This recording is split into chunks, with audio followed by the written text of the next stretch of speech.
আচ্ছা, আমরা প্রথম প্রশ্নটা থেকে শুরু করব। প্রথমে বলছে যে এক কথায় উত্তর দাও। ক নাম্বার কি বলছে? 890 সংখ্যাটি কোন বীজগণিতীয় রাশির 111তম পদ? তো এটা আমরা বের করব। তো এইসব অঙ্কগুলো তুমি দেখবা যে তোমার যে বই আছে, বইয়ের উদাহরণে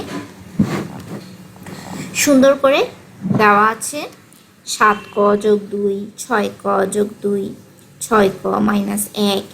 তো কিছু সিমিলার টাইপস অফ এগুলা যে বীজগণিতীয় রাশি দেওয়া আছে। আমি যদি একটু তোমার বইয়ে যাই, তোমার বইয়ের হচ্ছে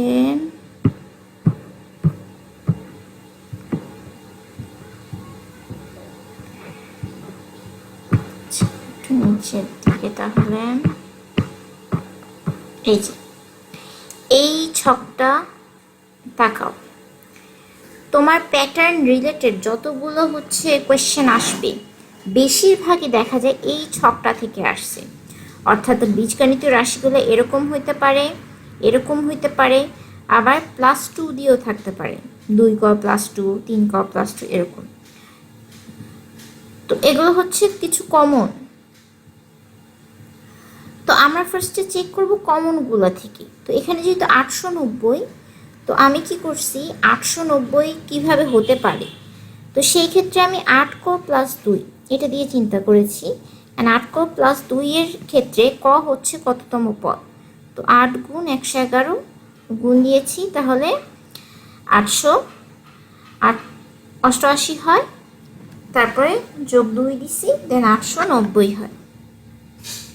তো এটা মিলে গেছে। এই টাইপের অঙ্ক থাকবে। আবার দেখা গেছে 700 দিয়ে সামথিং অঙ্ক থাকে, তো তখন হয় 7ক +2, +1 +2 এরকম দিয়ে দেখবা যে অঙ্কটা মিলে গেছে।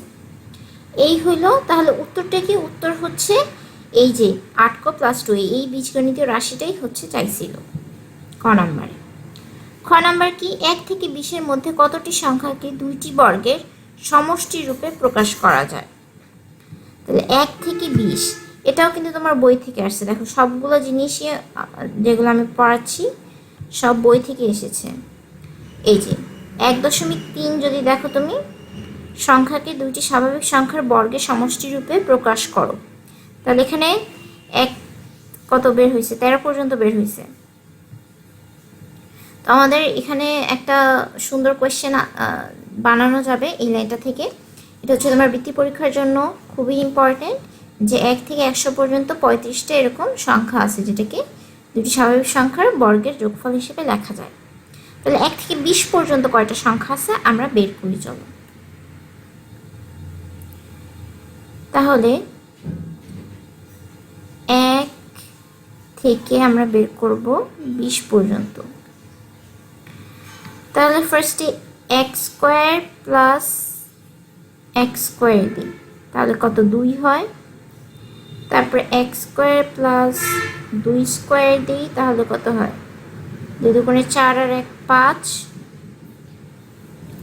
তারপরে x² + 3² দিই, 3 × 9, 9 আর 1 10। আবার x² + 4² দিই, তাহলে 4 4 16 আর 1 17। ওকে, এরপরে 1 বাদ দিয়ে 2 দিই, 2² + 2² দিই, কত হয়? 2 দুগুণে 4, 2 দুগুণে 4, 4 আর 4 8। তারপরে 2² + 3² দিই, 3 × 9, 9 আর 4 কত? 13। তারপরে 2² + 4² দিলে 4 4 16, 16 আর 4 হচ্ছে 20। 1 থেকে 20 বলছে, তো এই দেখো 20-এর একটা পেয়ে গেছি। 2 শেষ, আবার 3 দেই, 3² প্লাস, দেখো অলরেডি 3² + 1 দিয়ে দিছি, 3² + 2ও দিয়ে দিছি, তাহলে থাকে 3² + 3², কত হয়? 9 আর 9 অর্থাৎ 18। 3² + 4² তো অবশ্যই দিতে পারবো না, বোঝা যাচ্ছে 20-এর বেশি হয়ে যাবে। এবার 4² দিই, 4² দিয়ে দেখো কি অলরেডি আমার 4² + 1 হয়ে গেছে, 4 স্কোয়ার প্লাস 2 স্কোয়ার হয়ে গেছে, তাহলে 4 স্কোয়ার প্লাস 3 স্কোয়ার দিয়ে হবে 4 4 16, 16 আর 9 না 20-এর বড় হয়ে যাচ্ছে, তাহলে 4 হবে না, 5 তো হবেই না, কারণ 5 5 25 হয়ে যায়, তাহলে 20-এর বেশি হয়ে যায়। তাহলে টোটাল আমরা কয়টা সংখ্যা পাইছি? আমরা পাইছি 1 2 3 4 5 6 7 8, তাহলে টোটাল এরকম 8টা। আমাদের কোয়েশ্চেন কি ছিল যে কতটি সংখ্যাকে দুইটি বর্গের সমষ্টিরূপে প্রকাশ করা যায়, অর্থাৎ এখানে যে 8টা সংখ্যা 2 5 10 17 8 13 20 18, এই সংখ্যাগুলো অর্থাৎ টোটাল 8টা সংখ্যাকে তুমি কি করতে পারো 1 থেকে 20-এর মধ্যে এদেরকে দুইটা বর্গের সমষ্টি আকারে লিখতে পারো। আশা করি বুঝতে পারছো কিভাবে লিখতে হবে, তাও আমি দেখাই দিছি। এরপরে গ নাম্বার কি, ক্রয় মূল্য বিক্রয় মূল্য অনুপাত এত হলে শতকরা কত লাভ বা ক্ষতি হবে। আচ্ছা, গ নাম্বারটা দেখি, এই পাশে লিখি গ নাম্বার। তোমাদের গ নাম্বার কি বলছে, ক্রয় মূল্য বিক্রয় মূল্য, ক্রয় মূল্য তো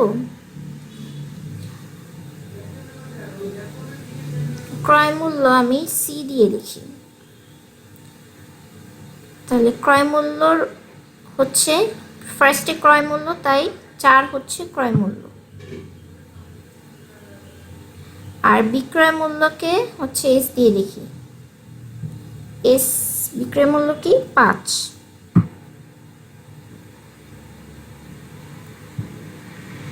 বলে শতকরা কত লাভ বা ক্ষতি হবে, শতকরার আগে দরকার যে কতটুকু লাভ বা ক্ষতি হচ্ছে। তো লাভ হয় কখন বা হচ্ছে আমাদের ক্ষতি হয় কখন, তাহলে তুমি দেখো এখানে যদি ক্রয় মূল্য 4 হয় বিক্রয় মূল্য 5 হয়, তার মানে কি হচ্ছে তোমার লাভ হচ্ছে, তাই না?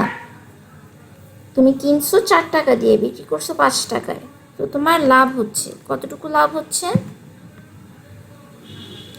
আমি যদি 5 বিয়োগ 4 করি তাহলে হয় 1, অর্থাৎ বলতে পারি যে 1 টাকা লাভ হচ্ছে। তাহলে শতকরা হিসাবে কি হবে, শতকরা লাভ হবে কত হবে, উপরে আমাদের লাভ কত 1, আর লাভ বা ক্ষতি কার উপর নির্ভরশীল, বিক্রয় মূল্যে ক্রয় মূল্যের উপর নির্ভরশীল।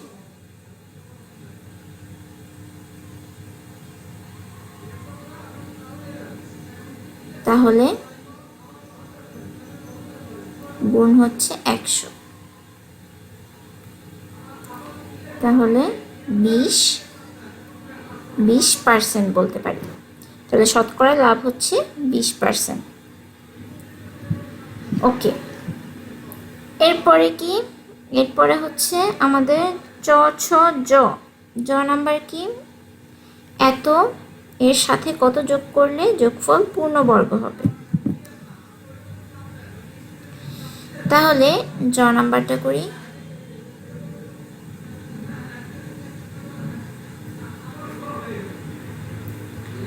জ number x² - 8x, x² - 8x -3 এটার সাথে আমরা কত যোগ করব যাতে এটা পূর্ণবর্গ হয়।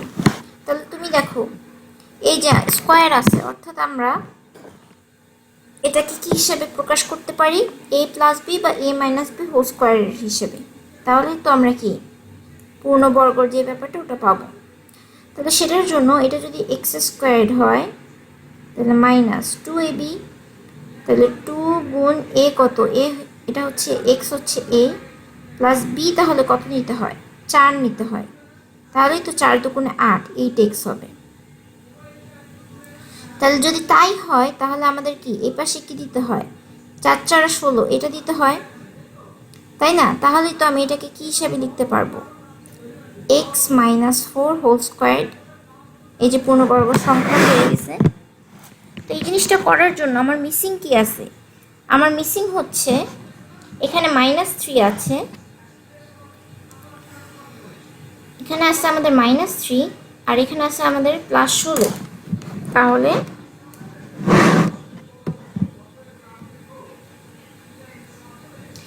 -3কে -3 সাথে কত যোগ করলে আমরা +16 পাবো? তাহলে এটা দেখেই বোঝা যাচ্ছে যে -3 সাথে আমরা যদি প্লাস দিই এখানে 19, তাহলে কি 19 থেকে 3 বাদ দিলেই 16 হয়ে যাচ্ছে, অর্থাৎ আমাদের অ্যান্সারটা হবে 19। তাহলে সেই ক্ষেত্রে আমরা কি লিখব? x² -8x -3, এটার সাথে যোগ দিব 19। তাহলে এখান থেকে লিখতে পারবো এই x² 8x প্লাস 16। আবার কি এখান থেকে লিখতে পারবো x মাইনাস 2ab আকারে প্লাস b²। এবার এখান থেকে লিখতে পারবো x মাইনাস 4 হোল স্কোয়ার। এই তো হয়ে গেল। তাহলে এক কথায় যেহেতু উত্তর, এক কথা হচ্ছে 19 হবে উত্তর।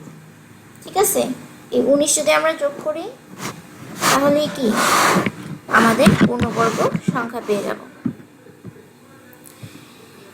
এরপরে হচ্ছে ঝ নাম্বার কি বলছে যে এখানে সেট দেওয়া আছে,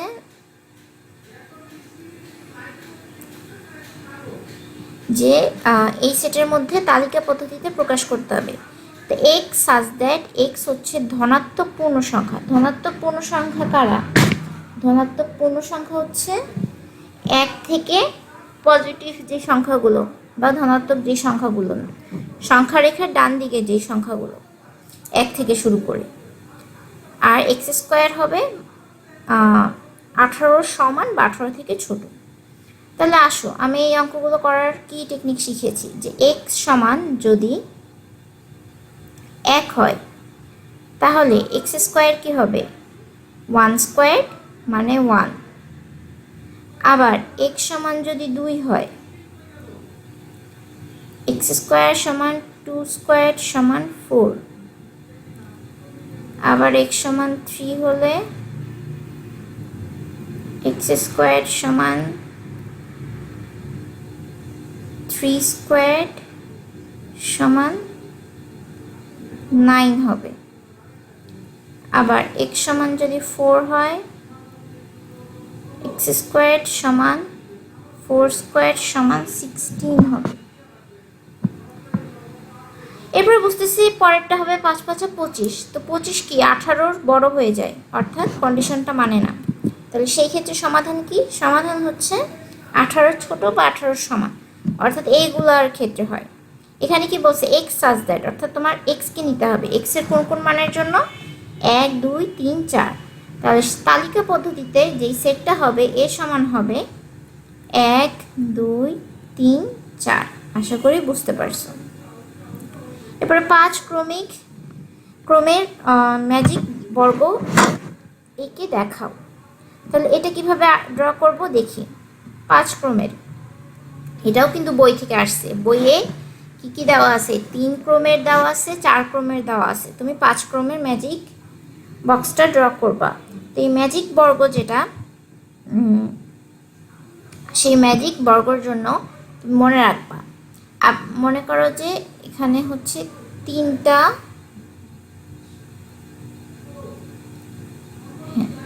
এটা হচ্ছে 3-এর ক্ষেত্রে। তো বেসিক্যালি এই ম্যাজিক যে বর্গ, এটা আসলে থিমটা কি? এটা থিম হচ্ছে তুমি এই 3টা যে জায়গা আছে, এই 3টা জায়গায় 3টা সংখ্যা বসাবা। মানে সব জায়গায় সংখ্যা থাকবে, কিন্তু তুমি যখন এইভাবে সংখ্যাগুলো যোগ করবা, এই 3টে যোগ করলে দেখবা যে সংখ্যাটা আসে যোগফল। এই 3টে যোগ করলেও এই যোগফল আসবে, এই 3টা কোনাকুনি যোগফল করলেও এই যোগটা আসবে। অর্থাৎ এইগুলার যোগ যা হবে এগুলোরও যোগ তাই হবে, এগুলোরও যোগ তাই হবে, এগুলোরও যোগ তাই হবে। এটাই হচ্ছে ম্যাজিক বর্গের থিম। তাহলে আমরা এরকম 5-এর ক্ষেত্রে কিভাবে বানাবো? তাহলে এটা বানানোর টেকনিকটা হচ্ছে, খেয়াল করো, প্রথম যে শাড়িটা আছে এই শাড়িটার তুমি মাঝখানের যে ঘরটা এখানে লিখবা 1, ঠিক আছে? 1 লেখার পরে কি করবা? 1 লেখার পরে এখানে একটা তীর চিহ্ন দিবা। তীর চিহ্ন দেওয়ার পরে কি করবা? এটা হচ্ছে টেকনিক, আসলে কিভাবে বক্সটা ফিল আপ করবা এই টেকনিকে সবচেয়ে দ্রুত তুমি করতে পারবা। তো 1 লিখলা, তীর দিলা, তীর দেওয়ার পরে দেখবা যে এখানে তো কোনো বক্স নাই যে তুমি এখানে কিছু লিখতে পারবা, তাই না? সেক্ষেত্রে কি করবা? বক্স না থাকলে তুমি হচ্ছে এদিক যাবা, কিন্তু এইদিকেও কোনো বক্স নাই, তুমি দেখো কোনো বক্স নাই। কিন্তু তুমি যদি এই দিকে দেখো, এইদিকে আবার বক্স আছে। তো এই বক্স মানে এই যে কলামটা, এই কলামের একদম লাস্টের বক্সে লিখবা 2। বুঝতে পারছো? কি করলাম? প্রথম শাড়ির মাঝখানের বক্সে 1 লিখলাম, তীর দিলাম, তীর দিয়ে দেখলাম এখানে কোনো বক্স নাই। এইদিকে গেলাম, এদিকেও কিছু নাই, এইদিকে একটা কলাম পড়ছে, সেই কলামের লাস্টে 2 বসাবো। সেম কাজ, এই 2-এর এখান থেকে আবার তীর দিব। তীর দিয়ে কি হচ্ছে? এখানে একটা বক্স আছে, তাহলে এখানে 3 বসাই দেব। 3-এর পরে এখানে একটা অ্যারো দেব। অ্যারো দেওয়ার পরে এখানে কোনো বক্স নেই, নিচে নাই, এই কলামে কিছু নাই, কিন্তু এই রোতে দেখো পুরো রোটা আছে। এই রোয়ের লাস্টের যে বক্স সেখানে 4 লিখব। এরপরে আবার একটা অ্যারো দিব, এখানে একটা বক্স আছে, এখানে 5 বসাই দেব। এবার 5-এর এখানে দেখো আমি অ্যারো দিতে কি পারতেছি? 5-এর এখানে তো অলরেডি বক্স দখল করা, সেই ক্ষেত্রে 5-এর নিচে 6 বসাই দিব। ওকে, এরপরে 6-এর এখানে আবার অ্যারো দিব 7, অ্যারো দিব 8, অ্যারো দিব, ও কোনো বক্স নেই। বক্স না থাকলে কি কাজ? অ্যারোর বরাবর এইদিকে যাব, এদিকে তো কিছু নাই, এইদিকে যাব, এইদিকে লাস্টের ঘর এখানে 9 বসাবো। এটা হচ্ছে টেকনিক এই বক্স বর্গটা ফিল আপ করার। এরপর কি করব? এই যে 9 বসাইছি, 9-এর এখানে আবার তীর দিব, তীর দেওয়ার পরে এখানে কোনো বক্স নাই, এদিকে যাব, এদিকে কিছু নাই, আবার এদিকে যাব, এদিকে গেলে লাস্টের এই বক্সটা ফাঁকা, এখানে লিখবো 10। 10-এর পরে এখানে তীর কি দিতে পারতেছি না? তাহলে না পারলে এখানে যদি অলরেডি ফিল আপ, না পারলে এই 10-এর নিচে 11 লিখব। প্রায় 11-এর এখানে তীর দিব, 12, 13, 13টা একটু বাজে হয়ে গেছে, আবার লিখি 13, 14, 15। এরপর আবার তীর দিব, এখানে কোনো বক্স নেই, তাহলে নিচে যাব, নিচেও নাই, উপরে যাব, উপরেও নাই। এমন যদি হয় তাহলে কি করব? 15-এর নিচে 16 লিখে ফেলব। কোথাও যাওয়ার জায়গা না থাকলে এই কাজটা করতে হবে। 16-এর পরে আবার তীর দিব, কিছু নাই, নিচে নাই, কিন্তু এইদিকে আছে, এদিকের কোথায়? এখানে, তাহলে এখানে 17 লিখব। আবার এখানে অ্যারো দিব, এদিকে কিছু নাই, বাট এখানে আছে, এটার একদম লাস্টে 18 লিখব। আবার অ্যারো 19, অ্যারো 20, আবার দেখো এখানে অ্যারো দিতে পারছি না, তো 20-এর নিচে 21 লিখব। অ্যারো দিব 22, অ্যারো দিব, কিছু নাই, নিচে যাইতে পারতেছি না, তাহলে এইদিকে যাব, এদিকে 23 লিখব। 23, 24, অ্যারো দিব, এদিকে কিছু নাই, বাট এটার নিচে একদম 25। এই তো আমাদের হয়ে গেল 5-এর ম্যাজিক বর্গ। তাহলে আশা করি বুঝতে পারছো যে কীভাবে ড্র করতে হবে। না পারলে আবার বারবার দেখো এই ভিডিওটা, টেকনিকটা কি বুঝতে পারবা। এটা যে হয়েছে কি হয় নাই সেটা কেমনে বুঝবো? তুমি এই যে এই রোটা, এই যে যেই রো, এই রোটা সবগুলো যোগ দাও, আবার এই রোটা যে আছে এর সবগুলো যোগ দাও, দেখো যে দুটো যোগফল সেম হয় নাকি। যদি সেম হয় তাহলে তোমার ম্যাজিক বর্গ আঁকা হয়েছে। এছাড়াও তুমি যে এই একটা নিছো, এই 1-এর ঠিক বরাবর এই যে 25টা আছে, তাহলে এক্ষেত্রে বোঝা যায় যে আমাদের ম্যাজিক বর্গটা হয়েছে। এই পেজের অঙ্কগুলো দেখানো শেষ।